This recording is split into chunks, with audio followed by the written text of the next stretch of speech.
Olá, turma do nono ano, aqui é o professor Joseph, né? Então vamos aqui com a nossa correção do capítulo 8, beleza? Para a gente finalizar aqui. Então vamos lá, primeira questão, né, do livro. Nas mudanças dos estados físicos da água, há apenas mudanças de comportamento de suas moléculas, né? Então, a gente já estudou, né, e sabe que as diferenciações entre os estados físicos da matéria é o grau de quê? De agitação das suas moléculas. Então preste atenção aqui. Então, numere o estado físico da matéria de forma correndo segundo a descrição, né, que você vê na imagem. Então, na primeira imagem, vocês estão vendo que o grau de agitação das moléculas é o quê? Quase não dá para perceber. Né? Na segunda, já é um pouco mais movimentada. E na terceira, está um pouco mais espessa, beleza? Então, com base nisso, o que a gente pode concluir? Né? Então, aqui as moléculas se unem mais próximas das outras no estado líquido do que no estado sólido. Isso é verdade? As moléculas se unem mais próximas uma das outras no estado líquido do que no estado sólido. As moléculas se unem em formações geométricas e ocupam mais espaço no estado sólido do que no estado líquido, por causa dos espaços vazios deixados entre os átomos. E 3.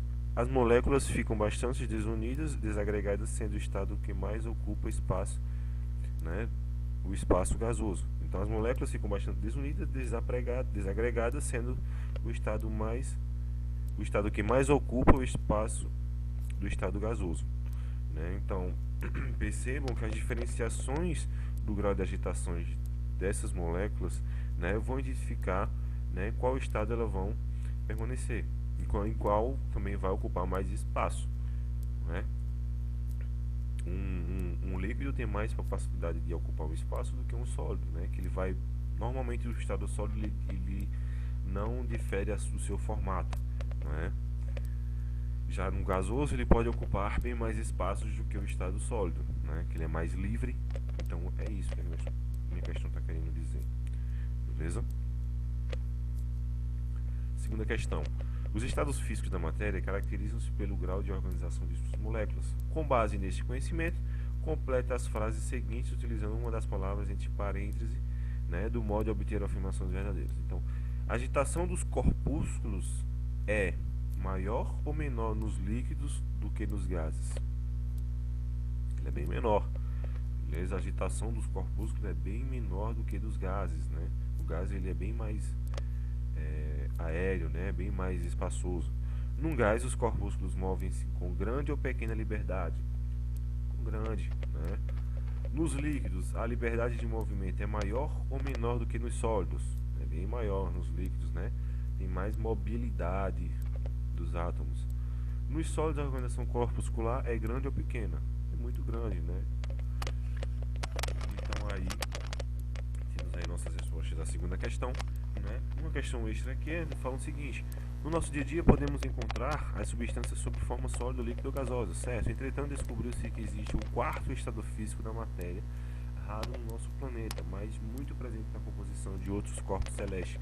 Qual é esse quarto estado da matéria? A gente está se identificando ao plasma, beleza? Que ele foi estudado desde 1830. Ele é originado a partir de uma substância gasosa que, ao ser exposta a temperaturas elevadíssimas, transforma-se numa massa sem forma definida, graças ao rompimento das ligações que mantêm partículas atômicas unidas, gerando assim elétrons soltos e núcleos distorcidos.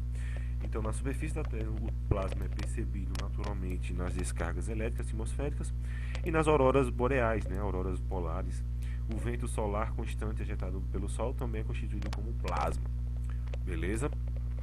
Então tá tranquilo aí esses conceitos, né, de estados físicos da matéria. Né? Próxima questão. Né? Observe o esquema abaixo referente às mudanças de estados físicos da água. Vice? Identifica as mudanças indicadas pelas setas 1, 2, 3 e 4. A primeira seta identifica o que? Quando você transforma o gelo em líquido, a gente faz essa transformação de fusão. Beleza? Para transformar do estado líquido para o estado gasoso, nós chamamos de vaporização ou ebulição. Beleza? Terceira, não é? Quando é o inverso, né, quando transformado de líquido para sólido, chamamos de solidificação, né? Quando é do gasoso para o líquido, chama de condensação ou liquefação. Beleza? Então tá tranquilo aí por enquanto. Observem bem essas imagens aí, né? Que ele é bastante pedido em questões. Beleza? Próxima questão. O gelo seco não é composto de água. Isso mesmo, o gelo seco é formado por gás carbônico. Primeiramente faz-se uma liquefação do gás carbônico no tanque a menos 20 graus Celsius. Né? Depois elimina-se a pressão de dentro do tanque, consequentemente há um resfriamento para o gás a menos 78 graus Celsius, o suficiente para solidificar o gás carbônico. Assim, o gelo seco, quando entra em contato com o ar, forma uma névoa, né, muito utilizado em shows, né, o gelo seco, o famoso gelo seco. Né? Hoje em dia é utilizado produtos químicos que fazem o mesmo efeito, né? Até bem mais, né, fumaça do que o propriamente dito o gelo seco. Beleza? Qual é o produto de solidificação da água? A temperatura de solidificação do gás carbônico é igual da água? Essa segunda questão a gente já pode responder direto, né? Lógico que não. Então a solidificação do gás carbônico é de 78 graus Celsius negativos. O ponto de solidificação da água é zero. Né? Então, para conseguir solidificar o gás carbônico, tem que passar menos 78 graus Celsius negativos. Qual o fenômeno que caracteriza a passagem do gelo seco diretamente para o estado gasoso ao entrar em contato com o ar atmosférico? Sublimação. Então tá tranquileza aí, né, por enquanto. Próxima questão. Identifique as mudanças de estado físico que ocorrem nas situações a seguir. Água da torneira no congelador. Água da torneira no congelador. Temos o que? Uma solidificação. Vapor d'água subindo em nuvens e formando nuvens, vaporização ou condensação. Vapor d'água subindo e formando nuvens, condensação ou liquefação. Né? Então, quando o vapor d'água ele sai do modo líquido, ele entra no estado de vaporização e acaba se condensando. Né? Então, lembre-se da panela de cuscuz.